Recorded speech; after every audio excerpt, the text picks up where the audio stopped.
Friends, आज आपल्याला corn chaat बनवायचा आहे। त्यासाठी कॉर्न घेतलेला आहे 1 वाटी, 1 कांदा, अर्धा टमाटा, कोथिंबीर।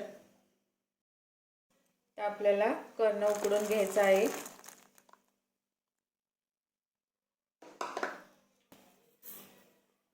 उकळी आल्यास चवीनुसार मीठ टाकायचं आहे।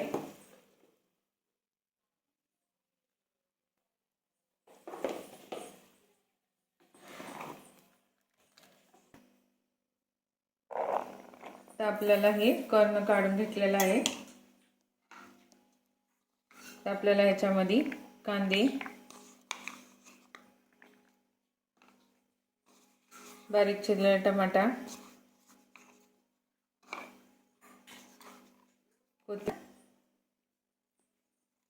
कोथिंबीर,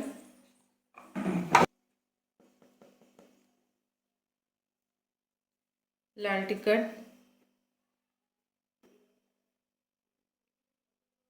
अर्धा लिंबू, अर्धा चमचा गरम मसाला। तर आपल्याला हे मिक्स करून घ्यायचं आहे।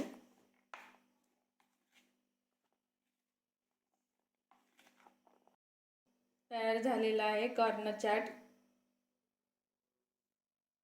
चवीला खूप भन्नाट झालेला आहे। तुम्ही पण ट्राय करा। चॅनलला लाईक करा, सबस्क्राइब करा।